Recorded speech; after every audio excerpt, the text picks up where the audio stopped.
Hi everyone, thanks so much for joining us this afternoon for our webinar on finding, hiring, and working with a consultant. My name is Lisa Mae Simpson. I serve as the Director of Education here at Forefront. Just in case you're not familiar with who we are, just a couple words about us, and then I'll give you a couple quick housekeeping notes before I turn it over to our panel for today. So Forefront is the only statewide association in the U.S. that represents both grant makers and nonprofits, as well as their advisors and their allies. Our mission is to build a vibrant social impact sector for all the people of Illinois, and we do this by providing education, advocacy, and research, and by mobilizing our members around campaigns that advance the sector. So before we dive into today's content, and we're really excited to be partnering with the Association of Consultants to Nonprofits on today's program, just a couple of quick housekeeping notes. Everyone's phone lines are muted, and then we do that just to keep background noise to a minimum and help everyone focus on the content here. But we do welcome your questions. So I'd encourage you to take a moment now and find the chat box on your screen. Mine is in the lower left-hand corner. And I invite you to type any questions you have there at any time, and we will address them either during or at the end of the presentation. Also want to let you know that we are recording this webinar, and we will share a link with you to that recording after the presentation today, along with a few other resources. So with that, I hope you enjoy today's webinar, and I'm going to turn it over to Theresa and Jonathan and Tim. Okay. Thanks, Lisa. Good afternoon, everyone. My name is Theresa Lipo, and I am a 25-year consultant. My special area of expertise is fundraising, and within that, I focus a lot on the private sector, particularly foundations and corporations, and then also some municipal and state grants. And I'm also on the board of the Association of Consultants to Nonprofits, and we're really happy to be co-sponsoring this today. So we're going to start with our first slide here. I think that you're seeing finding a consultant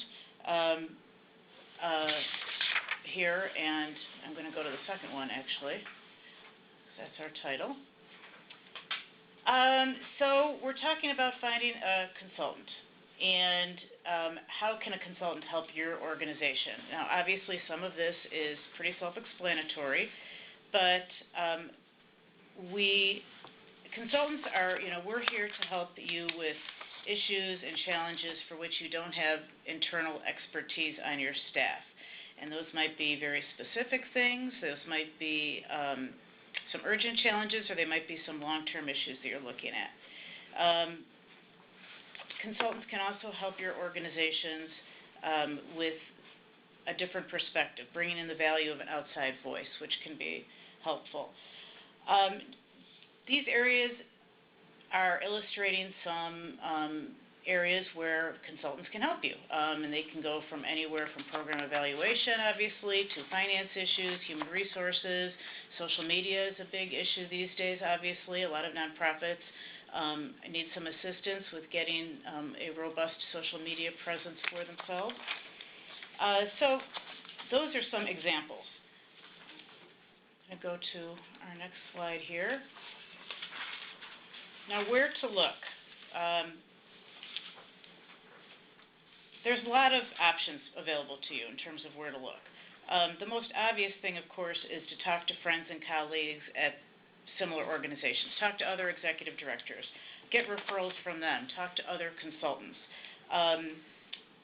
If you belong to any affinity groups, if you're a youth-serving organization, you belong to the Illinois Council on Youth or an arts organization, the Illinois Arts Alliance. Those are just some examples of affinity groups where you can talk to colleagues and get ideas for consultants that have helped them and may be, have similar challenges that could be helping you as well. Your funders are actually a great source of information in terms of consultants. Everyone has probably some trusted funders that have been supporting them, and funders would love the opportunity to talk to you, to give you recommendations, and potentially even explore how to fund a consultant. So keep your funders in mind. Forefront, of course, has advisor members, and there's a listing on their website. That's a great source for consultants. And then, of course, the Association of Consultants to Nonprofits. We have a brand new website, www.acnconsult.org. At the top, you'll see a tab for Find a Consultant. And if you click on that, you can actually search for consultants by practice areas. And then you can also have the option to submit an RFP, which goes out to our members, or submit an inquiry if you're not quite at the RFP stage. If you have some questions, or perhaps you're looking to hire a consultant but are not prepared or interested in going through a formal RFP process. That's a portal for you to get in contact with us, make some connections, and we have 90+ members that are ready to help.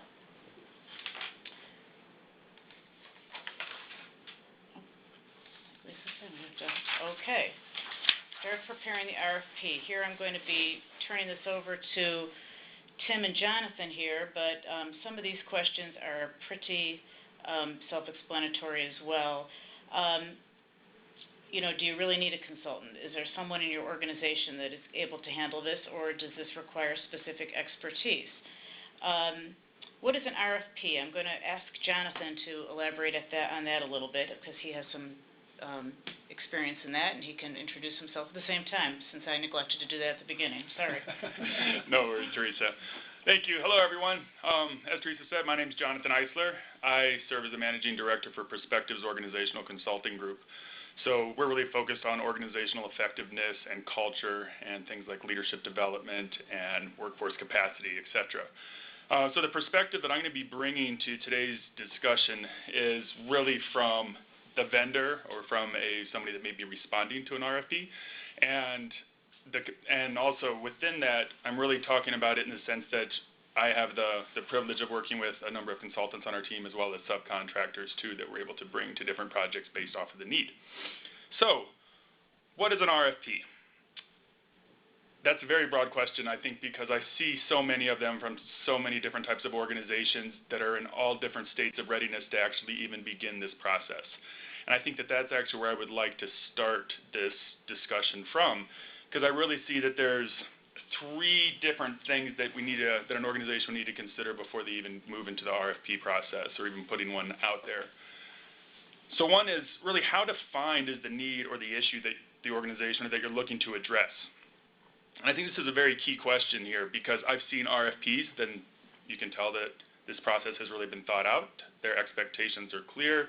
The type of budgetary and personnel and other types of constraints are clearly defined. And I think that when those things are in place, it does make sense to put together an RFP. Here's a little bit about our organization. Here's what we're looking to achieve. Here's our desired or estimated timeline, and here's a range of dollars that we may have to spend. Now, oftentimes, though, when those things aren't quite defined, we'll also see requests for information, or RFIs. And I think that an RFI is appropriate, too, if we're trying to actually gather more information that may help within the next phase, that may be to actually put an RFP together. Now, I don't see RFIs being used that much. They're much more common in government organizations, as Tim and I were talking about actually before our discussion today. But I would say that I think at least the process that an RFI is getting at should be done in preparation for an RFP. What I'll mean by that is, I even saw an RFP come out recently where a smaller organization, maybe about 27 staff members and about 10 volunteers as well, we're looking to do put together job descriptions, and then also do assessment off of the staff capabilities and capacity, or just their skills, really, knowledge, skills, and abilities that they had, and then figure out if they had the right people in the right place, and see where positions, or if some moves need to happen, sort of kind of getting out a reorg, if you will. Now, we'll talk about this in a minute, but the first thing I'm going to do when I see an RFP is I'm going to call up the organization and start to have a conversation. Come to find out, they had new leadership. Within about the next 6 to 8 months, they were going to be doing a new strategic plan for the next 3 to 5 years. And so the minute I heard that, to me, I'm like, well, why do we need to figure out if your staff is in the right place? Because within 6 to 8 months, you're going to be needing to go somewhere else. You're going to have a new GPS put in, or new goal destination put into your GPS.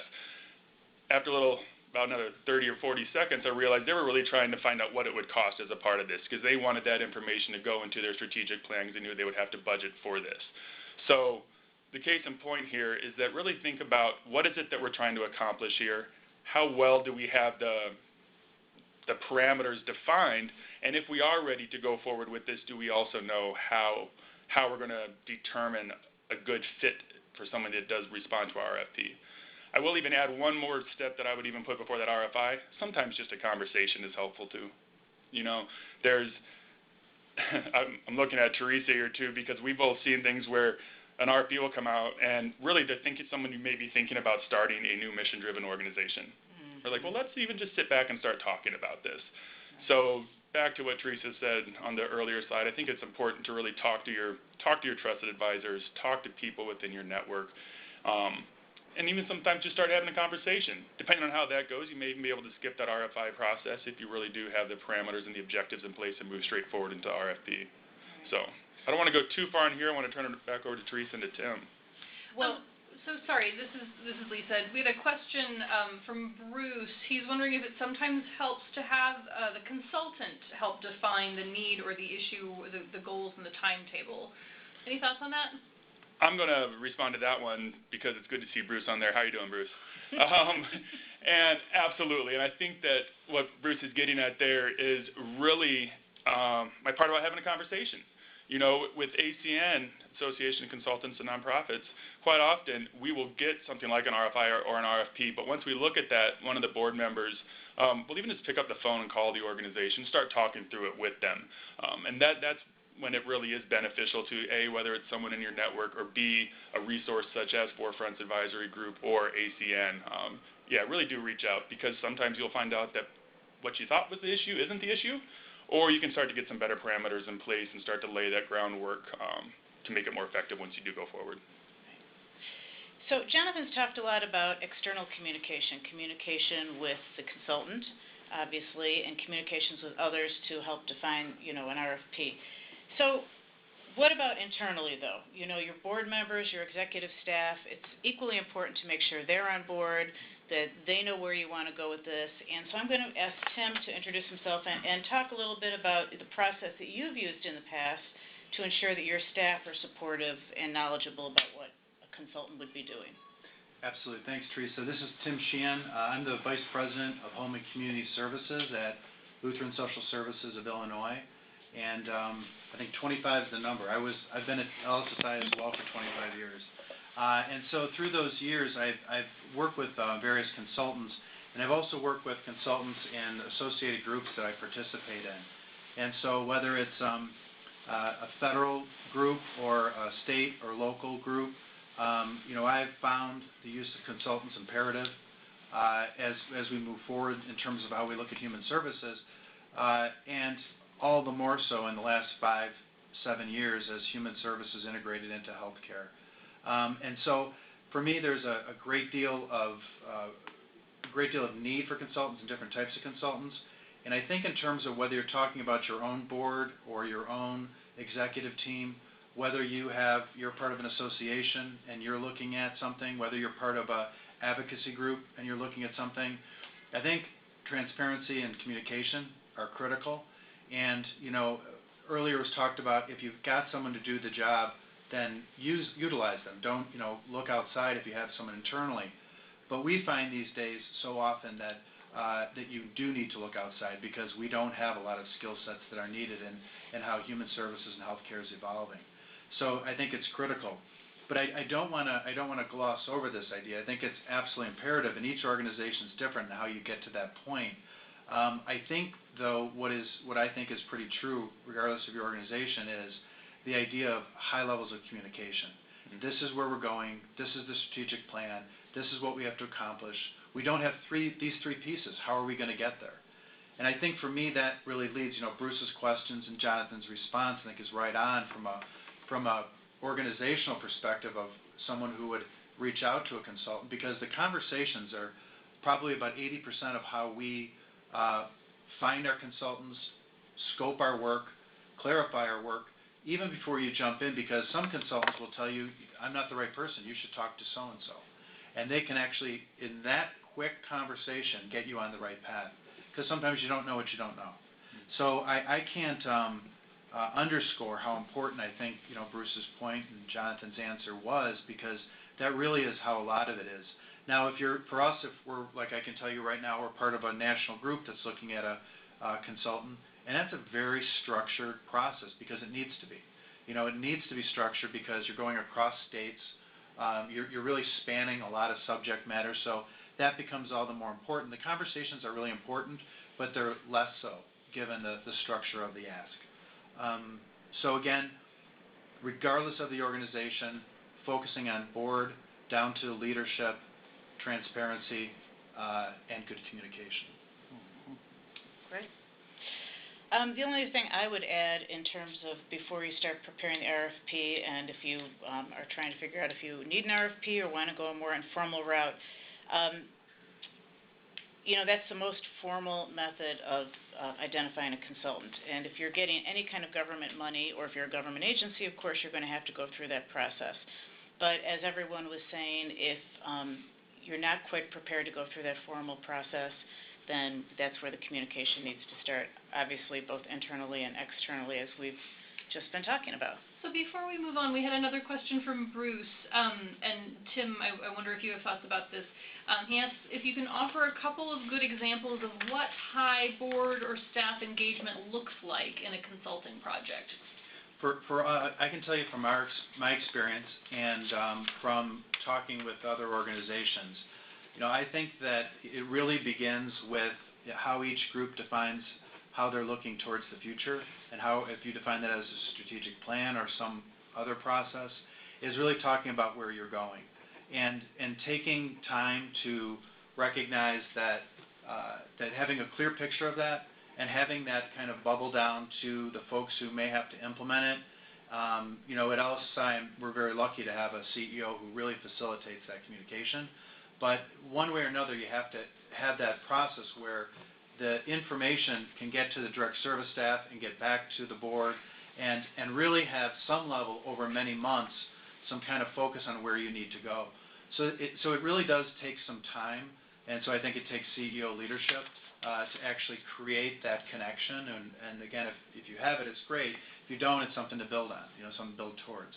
And so I think that then once that happens, then depending upon the organization, then you can start to identify through various forms of analysis. You could call, let's just say SWOT as an example, you know, really where there's some missing gaps. And then it's time to start reaching out outside of the organization, and for us, it's letting it breathe a little bit.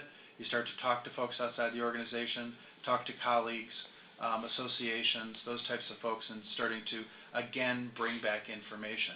So it's for me, the best process is one that you have to recognize it takes some time, and to make sure that there is agreement on where you're headed, and that the folks who are going to have to implement it have input. And then I guess probably the last part about it is just being clear who's making the decision. You know, who's going to really be the decider in terms of, are we going this way or not, and who are we picking? Great. Okay, we will move on to the next slide. And that's getting into the nuts and bolts of what should be in an RFP. And some of these things are pretty obvious. I would just like to call attention to the third bullet point, the budgetary expectations. In addition to obviously having a budget for the consultant itself, don't forget that this should actually be a budget like any other project, and you should be putting expenses in there that you know, would be aligned with this project, whether it's travel or supplies or printing or conferences. There should be an actual project budget for this.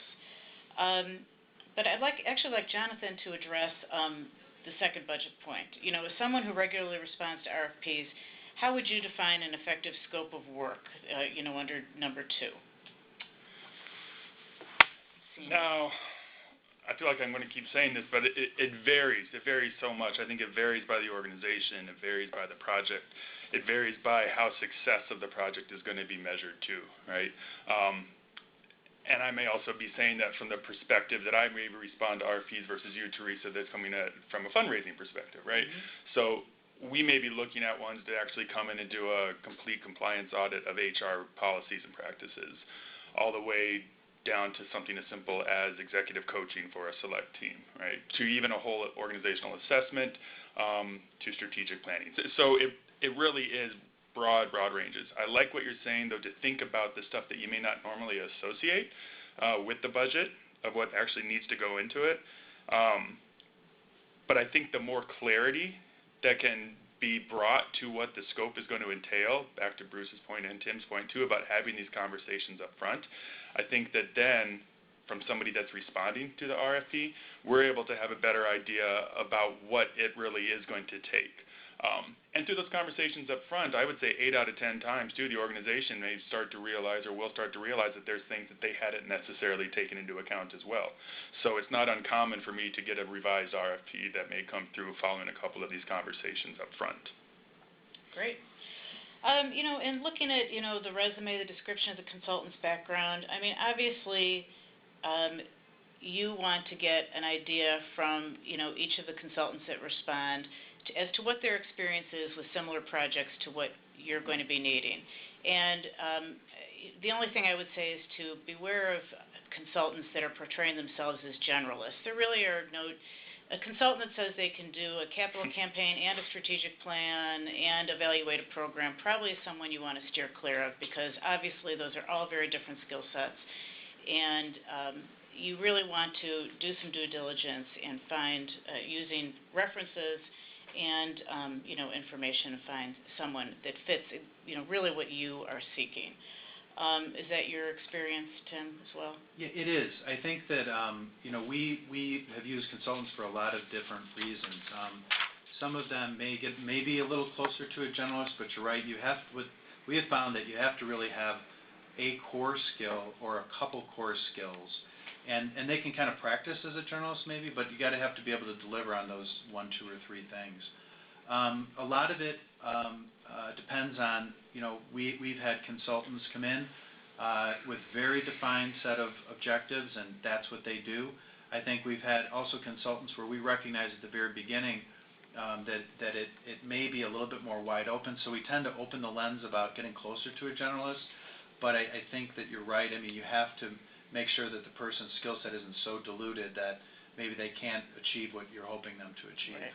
So I think that does happen. I think it really it depends. I mean, I'm a big fan of a variety of different kinds of consultants. So I probably would tend to get a little closer to a generalist, but I think your advice should be taken.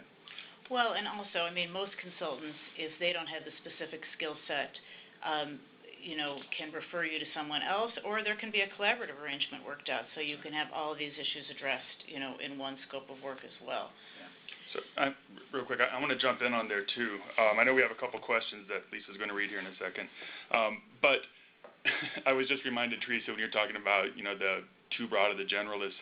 So some of my friends that I've known for many years that still don't quite seem to understand the work that I do, their whole joke when we meet other people is, yeah, Jonathon can do it. What do you need? It's that whole consultant thing, right? And so I do think it is important to really do your due diligence about them or about someone that you're thinking of working with. In some instance, depending on the project, Tim, to your point, you do want someone that has that broader scope. You may not be looking for someone that is quite so much of a specialist. I think when you do have, of course, depending on the depth and the intricacy of the project, there is value in maybe even having a team of whether they're subcontractors or another organization, right? That's one of the, I think, the advantages that we're able to bring up perspectives, that we have a bench of 14 contractors and consultants that may have these different expertise, so we can actually build that. Whether that's an organization or not, I know that even ACN, that's one of the things that we really take pride on as an association, is that we have over 90 members, like Theresa said, that collaborate quite consistently on projects to really be able to give the client the highest quality of service.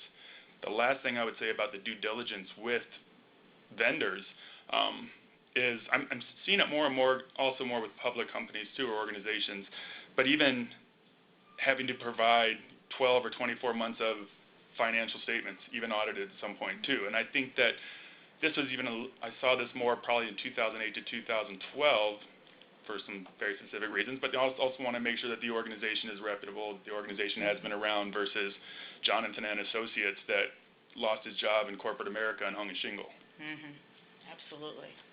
Yeah, I mean, I especially see that a lot, in terms of being a fundraising consultant. I can, help identify sources of funding from private sector and public sector, but I can't run a capital campaign, and I know nothing about raising money from individuals. So, I mean, that's just a good example of really making sure that, the person is fitting your specific need. So we had a couple of questions, and I'll let you tell me if this is a good time to answer them, or if we're going to get to these in a minute as we move through our slide deck here. We had one question about budgeting for the consultant and the considering an hourly rate versus a flat rate, and also how you might know if the consultant is just proposing what the budgeted amount is rather than a thoughtful proposal about what the work is actually going to cost. So that's sort of a two-part question around thinking about the cost of working with a consultant. And we had a second question that was really around scope of work and the flexibility of how projects actually unfold. Well, I know the pay question, we are going to be getting to that because I know that is something of great interest, and that always comes up. So we will be getting to that. I think we'll also get to the other one here, too, about kind of scope creep and associated costs associated with that. Yeah, we'll get great questions, and we'll get to them. So Bruce and Karen, thank you for those, and if we don't answer them specifically, we'll circle back to them at the end. Sounds good. Okay. So now you've issued the RFP, and people are responding, and now you're getting to the point where you're going to be hiring and interviewing people, and I'm going to ask Jonathon again to talk about sort of that communication process, and the importance of being willing to communicate with, before, after, and especially during the RFP process. So I'll talk about the communication piece as well as another practice that, if and when able, I think it's nice to be able to include in this part of the process. But I know we've said it on basically every one of our slides so far, but that communication is really key. Personally, for me, when there's a lack of communication or resistance to communication up front, that's a red flag. I don't want to spend my time chasing proposals, and earlier in my career I did that quite often, and it wasn't effective. So I think the more that we're able to have that type of relationship up front, it not only shows the commitment, and to the earlier discussion what Tim was saying about the engagement by leadership and by the organization, even at the board level, it really shows that they are committed to the process. If you're not able to make time for a 30-minute call, and ideally a couple of those calls, I think that they may be looking for somebody more of like a contractor, someone to just come in and do the work, something like that. Because consulting is really, it's a collaborative process, and it really needs to be able to be effective. The other thing that really comes out of having this dialogue up front, during, and once the contract's even been signed, is you start to get an idea, a better feel for each other. Just as much as an organization's vetting the consultant or the vendor, I think that it's also on the service provider's responsibility to do the same, because it really is it's a mutual agreement that you're engaging in that's why both parties sign the contract, right? Along that line, if and when able, it's nice to even be able to get a little example or an opportunity to do a little bit of work together. Maybe it's related to the project. Maybe it's just something else, just so that both parties can know what it's like to work maybe with whoever's going to be on the project team inside the client organization. At Perspectives, as I mentioned earlier, a lot of the work we do is around workplace culture, right? So one of the things that we found is really helpful is we have this great, I feel like I'm plugging it, I don't take it this way. We have this great online quick assessment tool that will measure workplace stress, and it'll also measure what the key drivers, and from a statistical perspective, show what the drivers are and also how they're impacting a work group. So that's valuable data. So if we can come in, if an organization is looking at us, maybe do a needs assessment or some leadership development, we can come in and do this for a leadership team, for an HR function, whatever it may be, and then actually kind of talk through that data with them. So whether or not we move forward on whatever the initial RFP was for, they now have some valuable data that they can actionalize on their own. Now, also, they have an idea of what it's like to work with Perspectives on our team, and it's also a good opportunity for us to see, is there engagement on the client side into this process? Because if not, I would say my experience has shown that it's going to be less likely to succeed. I want to turn over to Tim, though. I want to hear your thoughts on this too, Tim. Yeah, well, I think that in terms of this, I think that I keep going back to this idea of communication. And I think that one of the really important pieces is to, whatever we're doing here is to communicate from the very beginning, whether it be about the end game, the deliverables, whether it be about, when you first start talking to a consultant, engaging them to say, how are you going to react to our culture? What's your culture like? And you start to really kind of flush it out, and you start to talk to the person about how do you respond to feedback if things aren't going well. How would you like me to be in terms of being a client? And I think that for me, that when we've done that from beginning to end, we have a really successful process. Even when we know it, sometimes it doesn't get everything we wanted to achieve, but we're both satisfied at it. So again, I just stress the importance of communication throughout. I want to add one other quick thing here.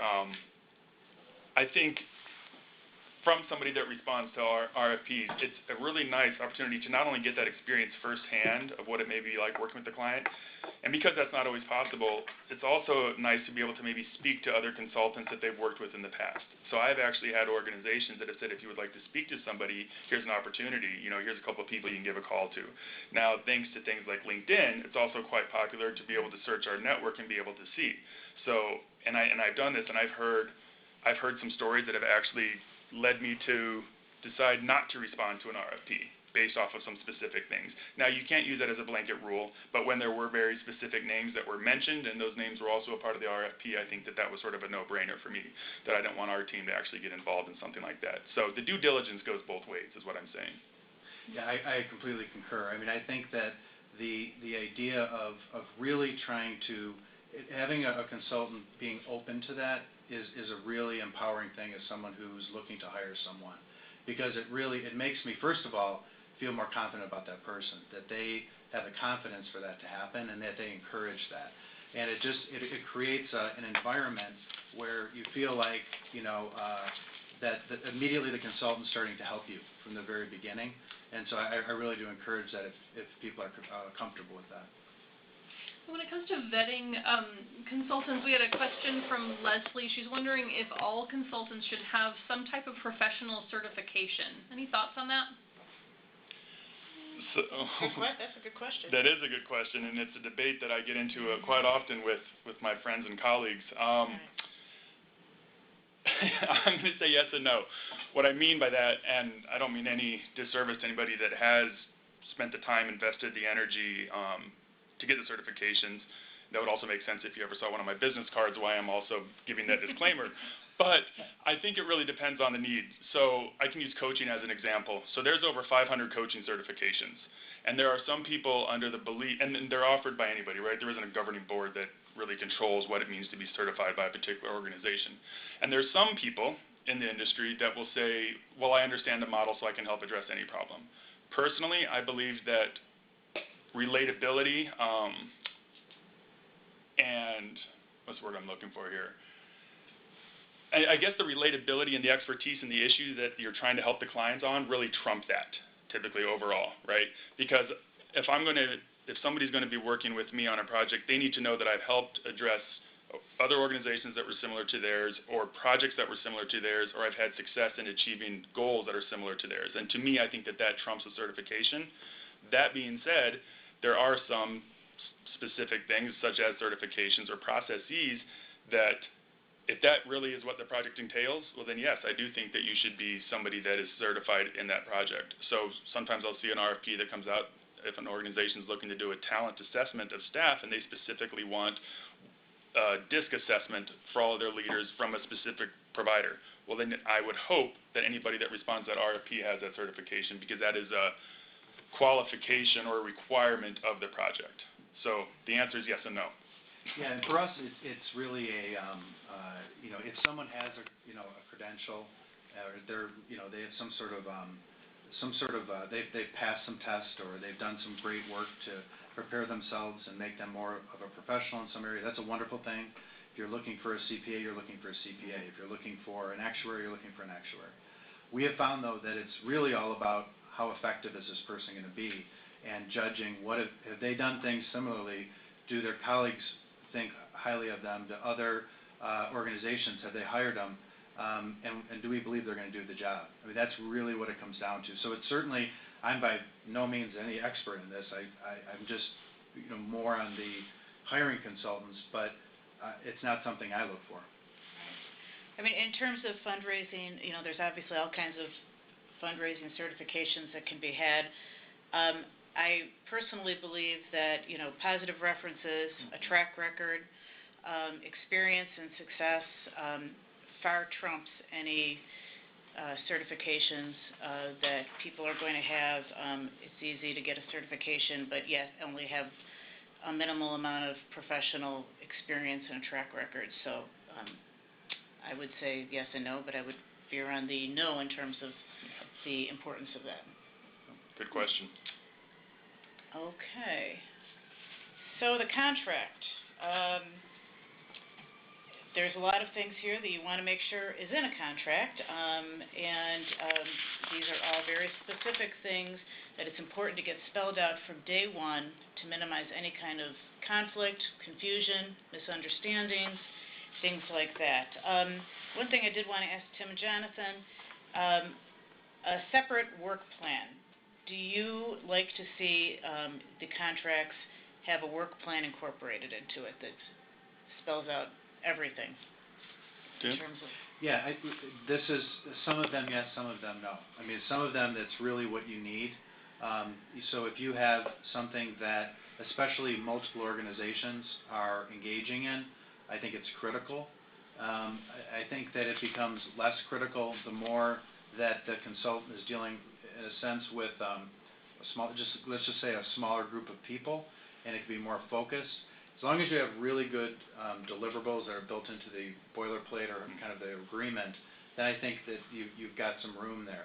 But once you start getting into something that there's a lot of potential interpretation for multiple parties, spread maybe over geographies that don't know each other, get into all those variables, the work plan, in our experience, becomes essential.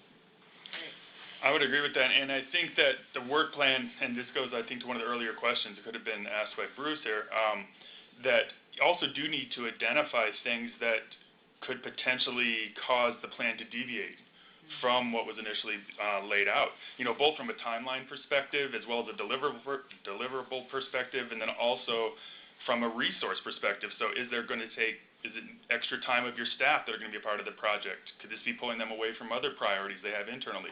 What are the costs associated with this too? It's so much better to have that up front, even a way that when we have a simpler contract, we may even just say, potential other services may include, so that then you don't have scope creep that kind of happens out into the void, and there's a lot of assumptions and assumed understandings there. So it's great to be able to kind of identify that up front. But to Tim's point, as well as we can lay out what is going to be involved in the first place, then we're able to better, hold each other accountable, hold ourselves accountable, and then be able to identify when things start to kind of derail a little bit, if that should happen. I know people might have questions about insurance and other legalities. Do either one of you want to address the need to have that covered? I think insurance, yes, probably about 50% of the RFPs that we respond to, they will ask for verification of insurance. Well, it also depends on who the organization is too, right? Government, you're going to have that in every one. And it also depends on what the project is. But I think the overall regular kind of things that need to be included to kind of cover the legalities stuff are things about who has responsibility for laws, indemnifying both parties, who has ownership to related deliverables. Maybe there's some intellectual property that may be a piece of this too. Things like this should all be laid out. So we have kind of the extensive list that then we draw from based off of what the project is. And it does need to be mutual for both parties there too. So, Karen had a question about what kind of insurance a consultant might have.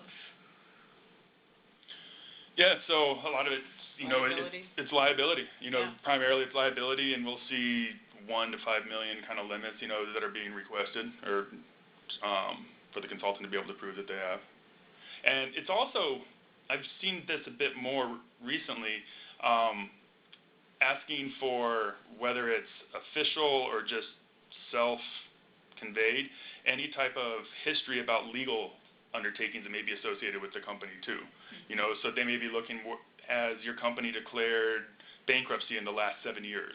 Have there been any type of lawsuits, civil or criminal, against the organization? I don't see that very often, maybe 1 or 2 times out of 10, but I have seen some organizations that are really trying to do that, and I mean, they obviously have their own reasons too, you know, for that. So it depends on the work, and it depends on who the organization is and what type of governance they're under. Great. Well, why don't we go on to the pay question, because people always have a lot of questions on this. And, you know, the pay structure that you decide on with your consultant really depends on a number of different things. Primarily the type of project it is, because different pay structures make sense for different types of projects. So, and I'm going to let Jonathon and Tim weigh in here, but just to go through these, you know, a lump sum for a project that is clearly scoped, where it has a very specific timeline, very specific deliverable, and you know that it's a very compact project. That might make sense. I most often work under the second model, which would be payments by deliverables or phases. So, you know, if it's a project to raise funds for something very specific, maybe the first phase is going to be meeting with staff, doing some research, getting a case statement together. The second phase might be writing, putting some templates together, and the third phase might be producing a product for them. And then we would divide that up by specific amounts. An hourly rate also works, and you'd probably want to ask the consultant to obviously estimate the time for the deliverables. What you probably would do is have you know, a maximum number of hours there, and some kind of mechanism built into the contract if the consultant is going to anticipates going above that.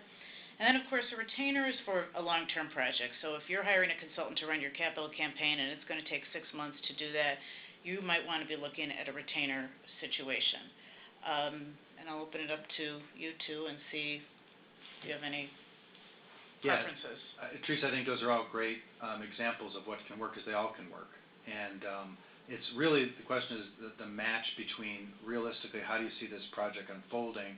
How much do you want to allow this thing to, in a sense, you know, we get to talk about mission creep, but sometimes there is something good about letting a contract increase or decrease and change over time, especially with so much changing.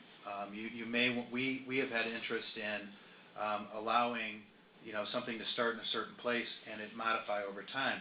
As long as we're staying in good communication, the terms are clear, the deliverables are clear.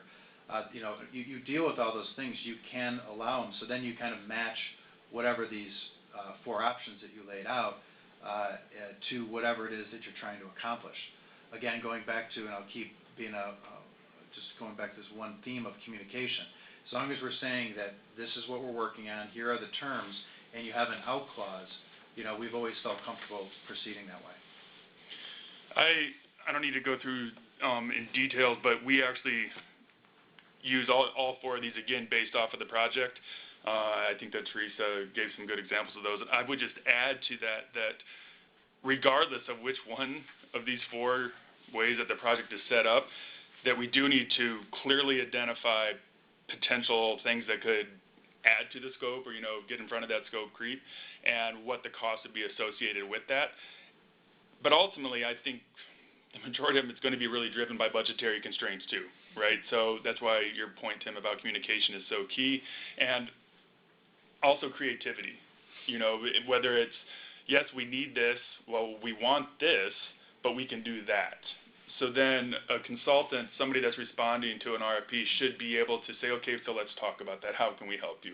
And there's even different pricing models. Now, there's one that's not up here that I've seen very, very rare, but depending on some of the work I've even seen, and this was specifically around some leadership development and also some board work too, that based off of the financial results, and this is again a long game, you know, over a 10, 12-month type of thing, that there's a percentage of that growth that was then actually given back to the consultant. But now that's a creative way to help still get the value that the organization needed while taking into account the budgetary constraints they had now, and they didn't have the resources up front.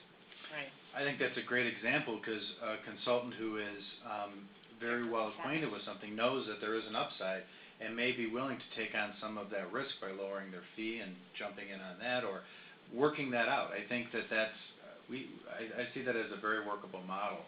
I think that, I think one of the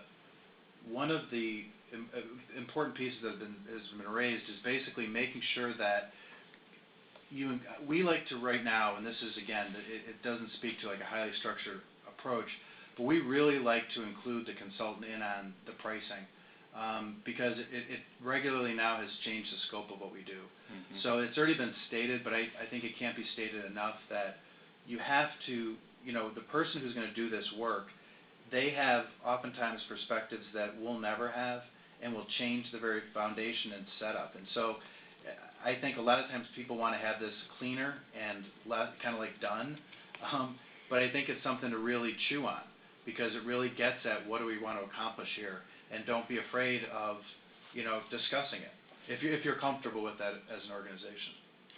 I mean, having said all that, I know some of you out there are saying, okay, but give me an hourly rate, and we can't do that for a variety of reasons because they vary wildly. I would just say that way back in the very beginning of the process, when you were talking to other executive directors and other colleagues about, getting references and referrals from people, ask them, get some ideas of what they were paying consultants as well, and make sure that they are from agencies that are similar to yours in size and for projects that were similar in scope. And that's going to give you an idea of what the going rate for what you specifically are looking for. I think that's a really good point too, because the consulting work can be anything from developing personnel policies up to providing executive strategic coaching for the executive director of a $300 million organization. There is such a broad range there. Right. We had a couple of specific questions about this pay issue.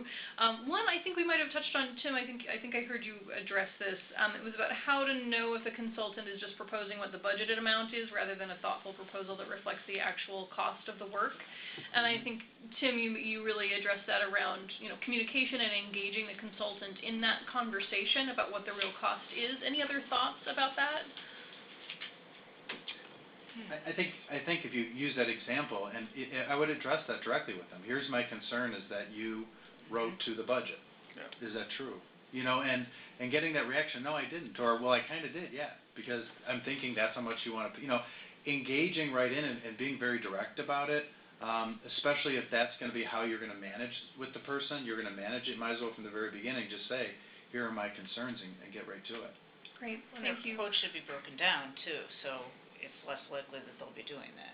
And I agree, and I think there's also a way to proactively get in front of this too. So if I'm looking at that slide there, hourly rate or retainers, it's not uncommon if our contract is written along those lines that we set, if or when the budgeting gets to a certain point or the cost gets to a certain point, it's on us. I mean, some people would say it's on both parties, but we as a provider, we want to actually have that conversation and say, hey, we budgeted for this much, you budgeted for this much, you gave a range of this to that, we're at 80% of the high end of the range here, so what do we do? Do we relook at priorities? Do we go back and see where we find some more money in the couch? Whatever it may be. Great. So a couple more questions around pay, and then I think we have another question from Michael that just came in that maybe we'll address in our next slide because we're coming up on time here. Lots of great questions from everyone. Thank you. So Leslie's asking if consultants can request overtime pay or if that's based on the contract agreement only. Any thoughts on that? I'm going to say it's based off the contract agreement. Right. That's why you put that time and then get that clarity up front. Right. Because if I know that if I told an organization it's going to be $2,000 and I'm a third of the way through and we're at $1,800, there's an issue there. So it does need to be clarified up front. It does need to be monitored up front though too, because I would be hard pressed to go back because I have to think about too that money is set aside. Money doesn't grow on trees, so they have to be able to know up front. I think it really does need to be there. Now, from a consultant perspective, it'd be great if we could get paid overtime. Yeah, exactly. I agree. Exactly. And then another question from Leslie about how, maybe giving a quick example of how to structure a retainer contract per hour up to and up to a year or up to a certain amount of time for the scope of the work, for example?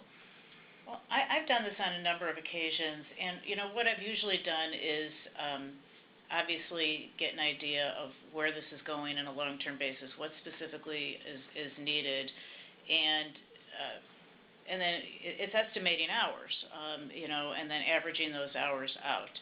So there'll be some months, obviously, that maybe you're not going to hit those hours, and some months you're going to go way above it. But that's the whole point of a retainer. So if you are bringing someone in for, say, a capital campaign, probably there needs to be some real due diligence and some real scrutiny about what the specifics are of the work that's involved, what the staff is going to be doing versus the consultant, and to try to do your best to estimate the hours that these specific deliverables are going to take on a monthly basis. Great. And we had one more question, but I think we're going to, maybe we'll get through this last slide, and then we can circle back to Michael. I saw your question, and we'll circle back to it as soon as we get through this last little bit. Well, getting the work done, we've talked a lot about a number of the things on this slide. I think that one thing that is important, because we've all experienced it both on the consultant and nonprofit side, is scope creep. And that's not necessarily a negative thing. Sometimes you're going along and new opportunities come up, or things, or new challenges come up, and you both have to deal with it. So maybe Tim could give us some examples of that, or tell us how he's dealt with that. Sure. And in terms of scope creep, I'll give you an example of an arrangement we've had recently with Accenture, the Fjord design part of Accenture. And we had an agreement with them to sit down at no cost to us and work on some innovation around digital journeys in terms of the human healthcare space. And it was intentionally open-ended from the very beginning. And the whole idea was to try and create something that would really meet our needs, and that it would be something that Accenture and Fjord would be interested in working on, so that we'd both benefit from this. And that's what we did. And so really what happened is we sat down, and it was a very structured 4 weeks of work. We ended up with a product. We ended up with something we loved, they really liked, and they were able to kind of take on the road to other clients. So we both really walked away with something that we could both use, and that was agreed upon from the very beginning that this is exactly what we could do. Well, since then, what we've done is we've kind of had a couple other arrangements where we kind of keep working in the same way. And we can help them, they can help us, as long as it's beneficial to both parties. So there's kind of in a sense, a scope creep, and that's maybe not the best example, but I think you can use it from I think consultants and folks on the provider side can really create some innovative things, and they may go. I think one of the examples of it not working, many years ago when I was working to try and restructure a service line, I brought in someone who I think had their own idea about what things should look like, and really started getting away from it. And I didn't do the best job of managing it for the first probably month or 6 weeks, because I kind of almost sense didn't know what was going on, but the scope he's a passionate person, a good person, and it just got away and really engaged the programs and the staff into a process which it took a long time to unwind. And I don't think that was out of anyone's bad intention. It was kind of, in a sense, my not managing it well enough, and it just allowed it just to take its own shape. So that's kind of again, not maybe the most generalizable example, but we've had examples of kind of the creep working well and it not working well. To me, the big takeaway there is just being upfront and being open and being creative, right? But also clarifying things up front. And on a more practical level, make sure you designate, who the main contact is going to be for your consultant. Many times I've gotten conflicting messages from different staff people, and it's clear that there hasn't been good communication internally about what's going on and who's supposed to be dealing with me. That's the same thing with, checking in with the consultant on a regular basis. Obviously, you want to do that, see where they are. Making it clear how they're going to be structuring their time. Do you want them in the office? Are they working remotely? Do you want them to come in and check in once a week? And then obviously keeping an eye on the timetable so that that helps with scope creep as well, but it also makes sure that you are on the road to the deliverables that, are the whole goal of this project. I think those are really important. And I think that the person who the consultant's reporting to, like you say, so absolutely incredibly important, Theresa. Yeah. I think that has to be really clear. And the thing that we've learned over time is we've got to also look at what is a consultant's role with staff that they're going to interact with, because that's sometimes a dynamic that we don't always think through.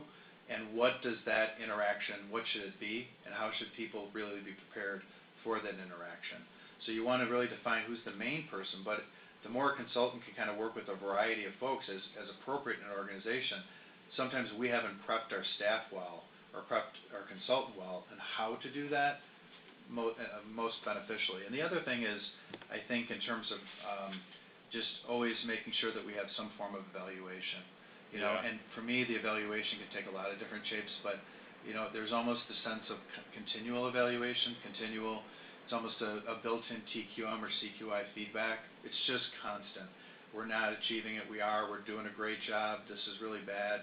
Whatever it is, constant evaluation. And if we have that, it's part of the communication.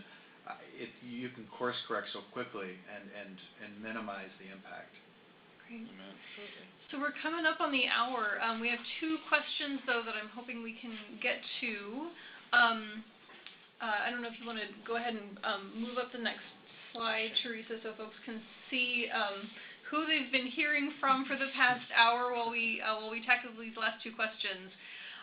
One was from Michael. Now, hopefully I've heard a real consistent theme around communication today and making sure that's clear, that the communication is clear through all lines, internal and external, but sometimes these relationships don't work out. So Michael's asking, how does a small nonprofit deal with having to terminate the services of a consultant that may not have been a good fit? So I'll just give a real clean-cut answer to this one here that, we're an at-will state, right? And it also kind of goes, we even write that into our contracts for both parties as well, that it just needs to be a notice. Of course, the communication, the conversations need to happen. The clarity around what success or failure may look like is always good to have too. But if things aren't working on either party, I think that both parties should be able to walk away. And it's also important from a service provider perspective, because there's been a couple times where you start to realize that you're involved in something, or that we've been involved in something that may start to involve litigation or may involve some other type of legal things too, and there may be some hidden agendas that were going on, and we also want to be able to walk away too. So not only should an organization be able to wash their hands and walk away, but I think that the provider should also be able to as well. I imagine it's pretty rare that just one side is unhappy. I think if the nonprofit's unhappy, the consultant's going to be unhappy too. So. I agree with both those statements. I think it is mutual, and the more that you can end it, and once that decision's made, do it. End it. Okay, thanks. And then we had a question from Barbara asking if we can speak to the Illinois fundraising laws as they pertain to consultants and contractors, in other words, non-employees. Anything special that folks should be considering when they're hiring fundraising consultants? I'm not quite clear on what fundraising laws you're speaking to. There are certain things that are considered not illegal but unethical. For instance, if you hire a fundraiser and say, I'm going to pay you by giving you 20% of whatever grants you bring in, that's not considered an ethical practice, and any reputable fundraiser would not be hired under that circumstance. So I'm not really clear what fundraising laws, unless either one of you are... The only thing that I can think of taking fundraising out of it is we also do include a clause in the contract about the fact that we are a subcontractor, that we are not an employee, and we are not entitled to employee benefits that they may be received. Right. So I think that's something that's good to include in any contract as a contractor. Right, exactly. Great. Exactly. Great, thanks everybody. Let's see, and Karen's just chiming in that the scenario that Theresa mentioned about being paid based on a percentage of what you raise is not illegal, but is definitely unethical. And Yes. So Yes. just affirming Theresa's point on that. Great. So it looks like all the questions we have, and we're actually a little bit over time, but I want to thank everyone so much for joining us. Jonathon's going to tell us about another learning opportunity that's coming up later this week, and then we're going to wrap up. So I want to thank everyone for joining us, and we will send out this, again, the recording of this webinar along with some resources, including the opportunity that Jonathon's about to mention. Yeah, thank you, Lisa. And again, I do want to thank everyone for these questions. They were great today, and also Theresa and Tim for the dialogue. But so on the 17th, so that's this Thursday, the Association of Consultants and Nonprofits is actually holding one of our quarterly programs. It's sort of a continuation of the discussion we've had today. It's about effective collaboration with consultants. So we're honored to have 3 nonprofits. We have the Lutheran School of Theology, we have Concordia Place, and Robert Crown Center for Health Education. We have representatives from each of those organizations coming in and talking about their experience collaborating with consultants. We're going to have some interactive activities too, getting everybody together, and we're asking both service providers, or we're inviting service providers as well as organizations to the discussion. So it's 8:30 on Thursday morning. As Lisa said, you will get some information about this follow-up, but we'd love to see you guys there. Great. Thanks everyone so much for your great questions and your participation. We'll look forward to seeing you next time. Thank care. you.